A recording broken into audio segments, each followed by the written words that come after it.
Hoje a gente vai falar sobre compulsão por compras. O vício é um vício e tem nome, se chama oniomania. Vocês já ouviram falar sobre isso, gente? Eu acho que vocês já devem ter uma ideia, né, que sim, pode existir uma compulsão por compras. Mas hoje a gente vai dar nome aos bois, eu vou explicar tudo pra vocês.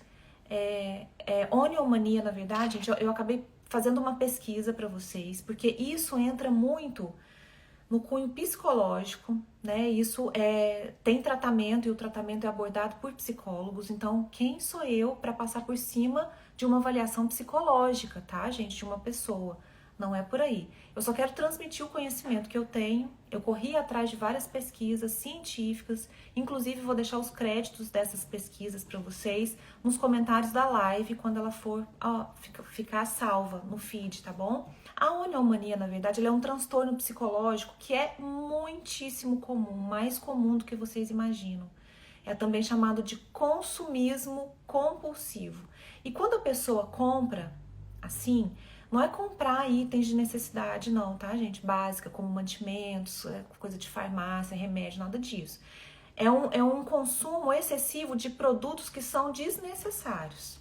Então, são compras por impulso mesmo, tá?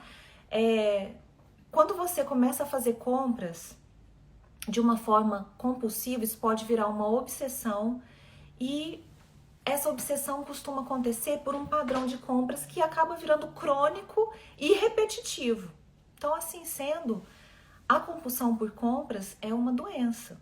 Assim como em muitos sites que eu pesquisei, nessas pesquisas que eu fiz, colocam até a semelhança de um consumismo por compra com um outro vício qualquer, por álcool, por cigarro e assim por diante. Tá? Então é realmente muito sério.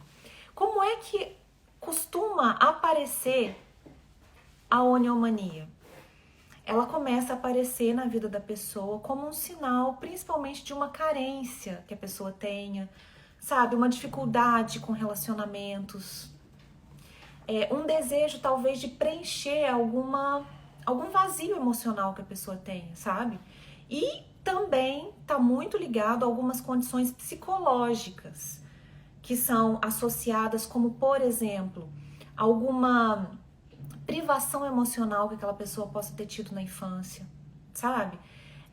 Algumas pessoas que tenham personalidades com necessidade de controle das situações, sabe? Pessoas que sejam muito perfeccionistas, pessoas que procuram a todo momento por aprovação das outras pessoas. Isso são sinais, assim, são condições psicológicas que estão também ligadas à compulsão por compras. E aí o que acontece? Geralmente essas pessoas, né, que têm esse problema, elas saem para comprar quando se sentem ou sozinhas, ou decepcionadas com alguma coisa, ou ansiosas, ou quando ficam ansiosas, ou quando ficam tristes, ou quando ficam, contrário, alegres demais, quando vão comemorar alguma coisa. Ou seja, tudo é motivo. Tá triste? Vou comprar. Tô alegre? Vou comprar. Estou ansiosa? Vou comprar. E vou comemorar alguma coisa? Ah, eu mereço, vou comprar. Não é? Eu quero saber se quem aqui, não tô fazendo pressão em ninguém não, mas eu quero saber quem é que está se identificando com as coisas que eu estou falando, tá? Como eu falei pra vocês, esse vício, né, essa compulsão é muito mais comum, que vocês imaginam, muito mais comum em mulheres do que em homens, tá? E normalmente começa na juventude, por volta dos seus 18, 20 anos. Mas ela pode aparecer em qualquer fase depois da vida adulta da mulher, tá? Então não é que todas vão apresentar esses sintomas, começar na juventude, não é assim. E o que mais me alarmou, gente, que eu vi, foram esses números que eu vou passar aqui pra vocês. Hoje, 1 em cada 5 mulheres apresenta compulsão por compras. E dentro desse montante aí, entre 25% e 35% dos pacientes que têm esse transtorno também apresentam quadros de depressão e ansiedade. Então, é muito sério, gente. É muita gente, é muita mulher. Concordam? Uma em cada 5. E eu vou falar pra vocês, eu já fui uma delas. Hoje eu não sou mais. Eu quero contar assim um pouco dessa história só pra vocês entenderem. Eu passei por isso durante muitos anos da minha vida, não foram poucos. E isso tudo começou quando, na verdade, para quem não sabe, eu era dentista, né? A minha formação inicial foi como dentista e eu trabalhei nessa profissão por 18 anos. E eu tinha consultório, né? Eu era dentista na minha cidade, eu era funcionária da prefeitura e eu era professora universitária também. Dei aula numa universidade por 18 anos, ou seja, a minha carga horária de trabalho era imensa, era muito grande. Então, assim, eu saía de casa antes das 7 da manhã, porque a minha primeira aula era às 7 horas, e eu ficava na universidade ou no meu outro trabalho até, às vezes, 9 horas da noite. Quando eu saía mais cedo, eu saía 8h30 da noite, e era assim de segunda a sexta-feira. E aos sábados eu trabalhava também, quando a gente tinha curso de especialização, então eu trabalhava bastante. Perdi uma grande parte da infância do meu filho, muitas coisas foram atropeladas e eu não vi ele fazendo muitas coisas porque eu não ficava em casa. Eu ia em casa correndo, almoçar, meia hora engolia um almoço e voltava, e eu precisava de pessoas para me ajudarem com ele. Ele tinha babá desde que ele nasceu, pessoa que dormia em casa comigo também desde que ele nasceu. Então, assim, era uma vida muito corrida. Então, e o pior de tudo é que eu não estava feliz com o que eu estava fazendo. Eu gostava da odontologia, tá? Nunca vou desmerecer. Ela me trouxe muitas coisas boas na minha vida, sabe? Inclusive porque eu trabalhei com meu pai por todo esse tempo. Meu pai era também dentista, da mesma área que eu, a gente fazia endodontia, tratamentos de canal, e eu trabalhava com ele. E eu amava trabalhar com ele. E então isso foi muito bom, mas não era o que eu amava fazer. Não era. Hoje eu vejo que é amar um trabalho, que é o trabalho que eu faço hoje.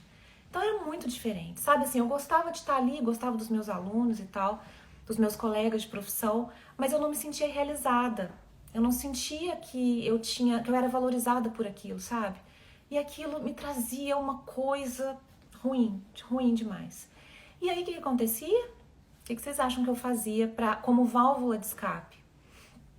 Eu comprava muito. Quando eu tinha tempo, né? Porque o que me sobrava, assim, eu sentia a minha vida, assim, o que eu gostava de fazer ficava pro fim de semana.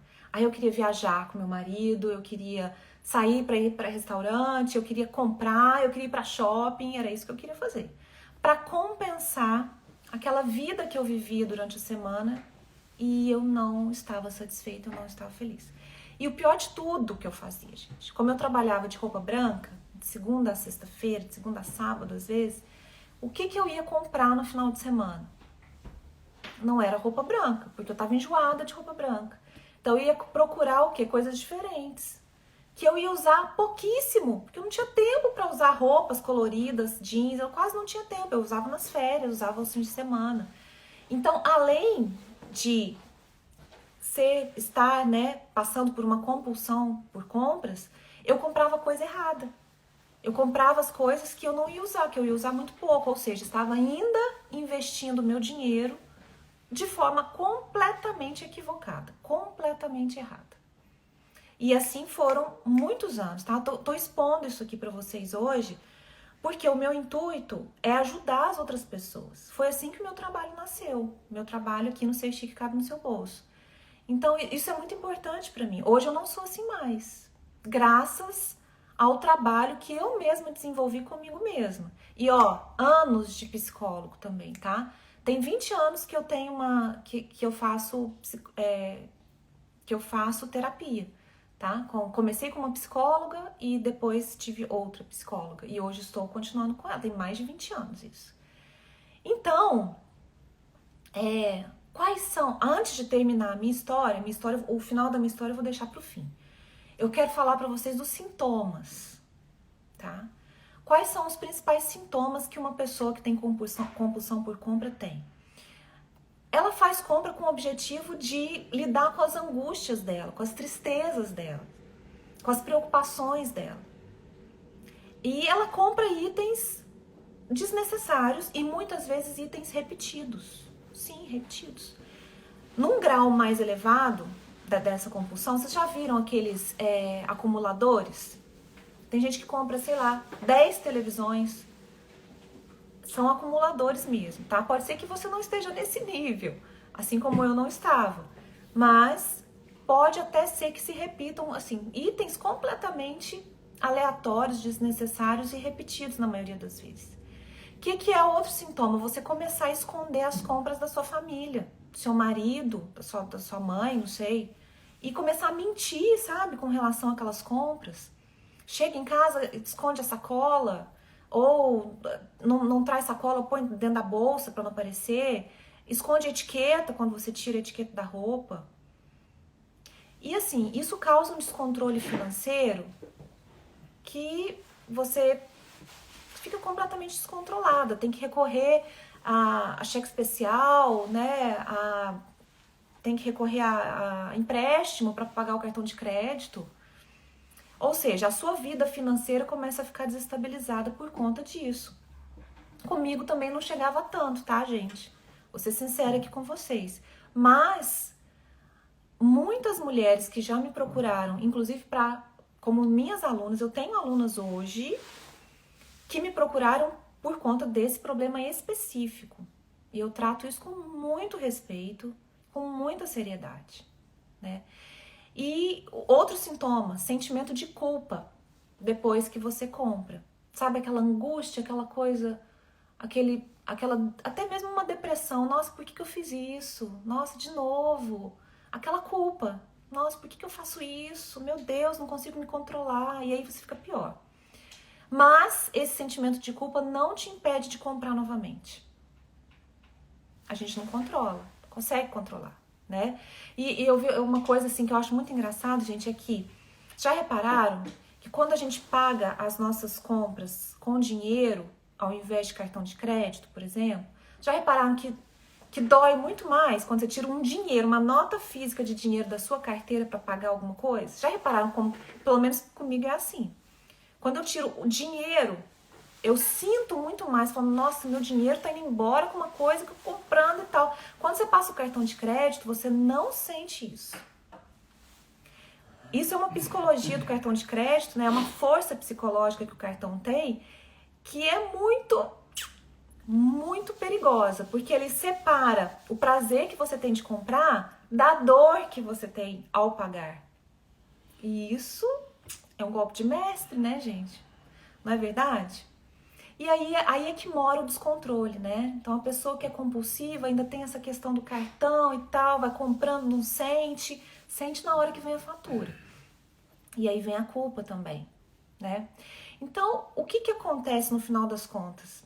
A satisfação que aquela compra que você fez naquele momento, de comprar algo novo, né? Aquele êxtase no momento da compra, aquela coisa gostosa que dá, porque dá mesmo, né? Logo desaparece. E aí, o que acontece? Passa um tempinho, você vai querer comprar outra coisa. E isso torna-se um ciclo vicioso. Percebem? Como é difícil, gente? É como qualquer outro vício. Claro que tem os graus, né? Tem os graus Mas é como qualquer outro vício. E, olha, uma coisa que é muito séria. A oniomania, ela pode passar despercebida. Eu sei que tem muita gente aqui que pode estar me escutando e estar se identificando com tudo isso que eu estou falando, ou com alguns pontos, e não sabia que existe um nome para isso. E isso pode ser num grau tão elevado que é considerado uma doença. E precisa ser diagnosticado. Porque isso, gente, pode trazer complicações enormes em vários âmbitos da sua vida.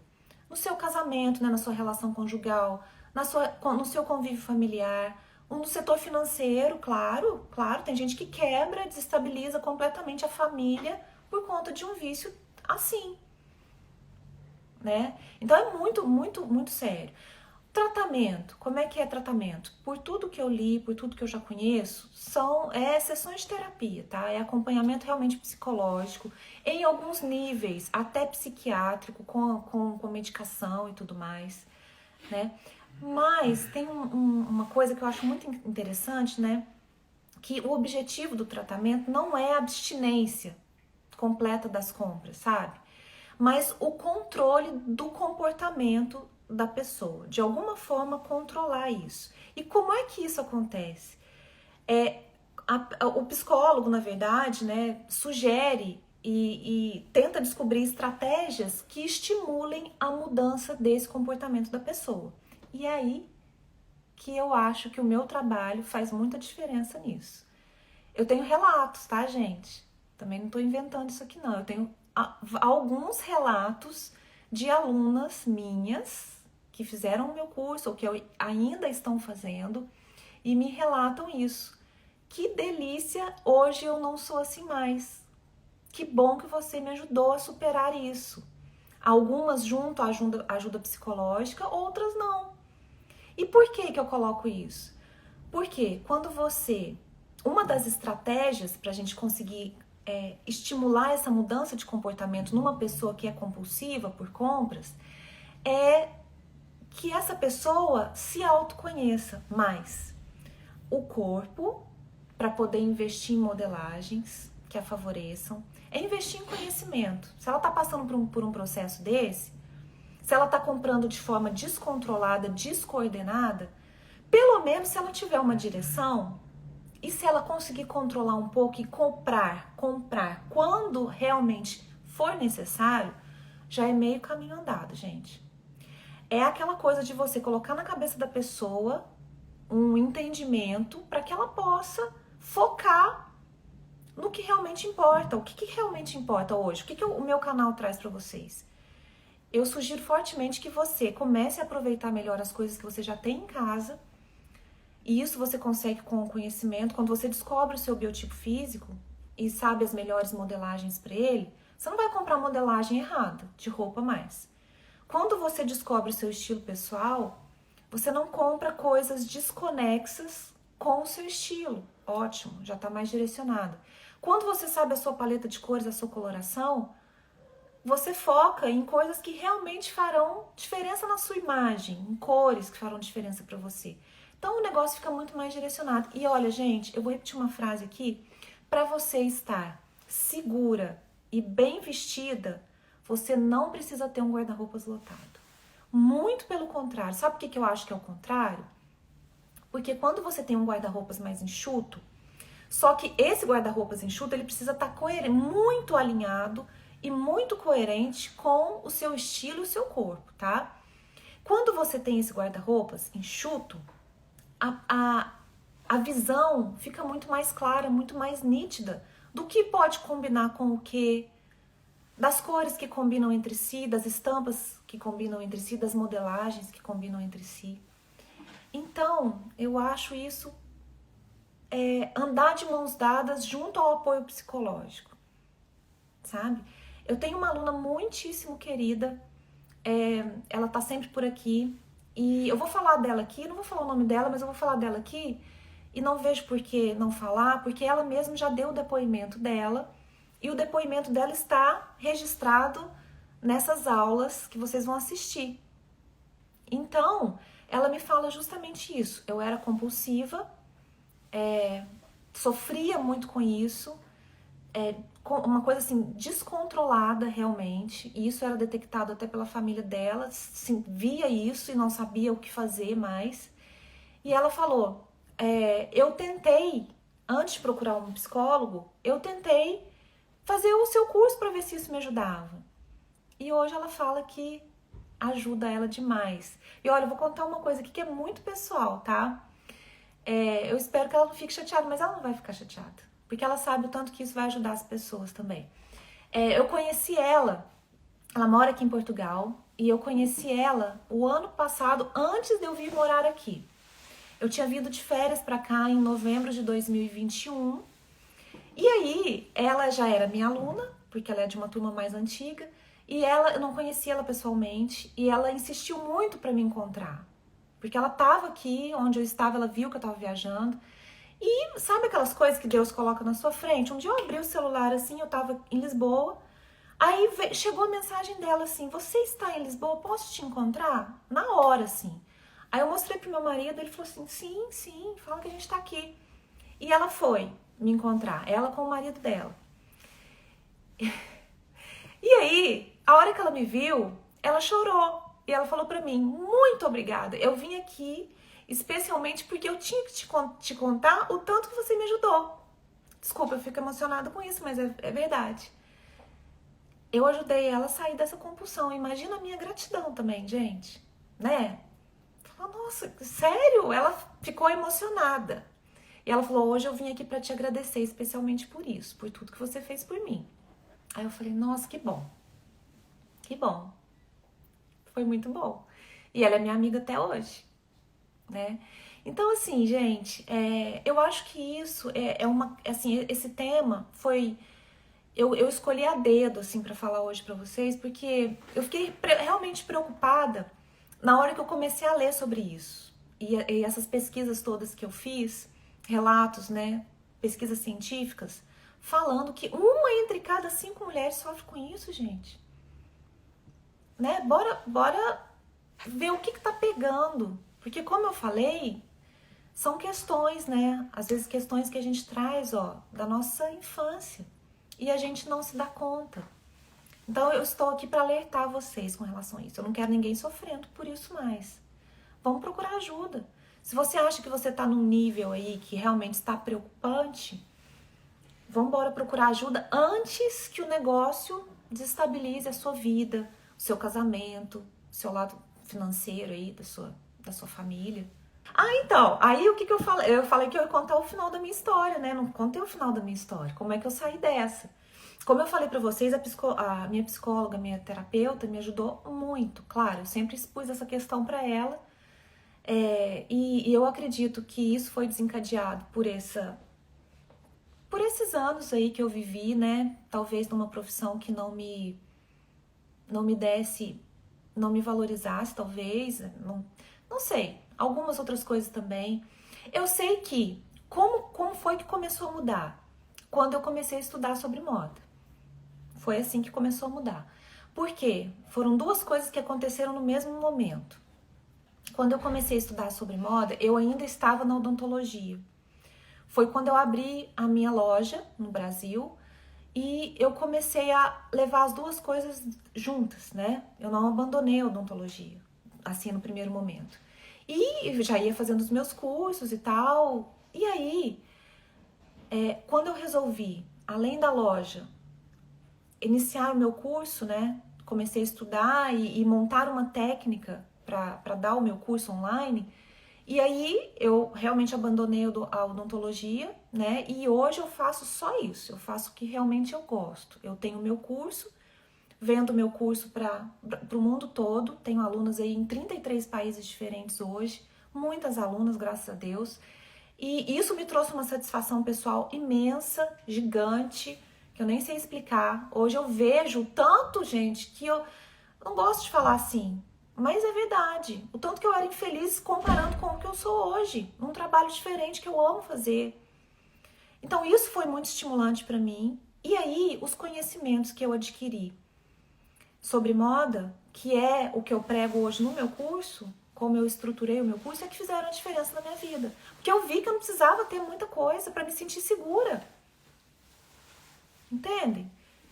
E assim as coisas foram caminhando, eu fui melhorando, eu fui resolvendo as minhas questões. E hoje eu me sinto muito mais equilibrada. Vou falar pra vocês, eu gosto de comprar? É claro que eu gosto de comprar, gente. Claro que eu gosto de comprar. Eu deixei de comprar? Não. Mas hoje eu compro infinitamente menos do que eu comprava antes. Com certeza. E de forma direcionada. Hoje eu sei exatamente o que comprar. Não é aquela coisa louca de sair comprando só porque... Porque o que acontece? Nesse vício, nessa doença, que é a oniomania, o prazer não é de ter o item em si. É o prazer da compra. Então, pouco importa se eu vou comprar uma garrafa, se eu vou comprar uma agenda, se eu vou comprar uma peça de roupa, se eu vou comprar um anel. pouco importa. O que estimula a pessoa é o ato da compra. Entendem? E quando a gente tá normal, hoje eu estou normal, eu vejo o quanto eu era desregulada, o quanto eu era descompensada, o tanto que isso mexia comigo. E aí isso te gera uma ansiedade cada vez maior. Então, é isso.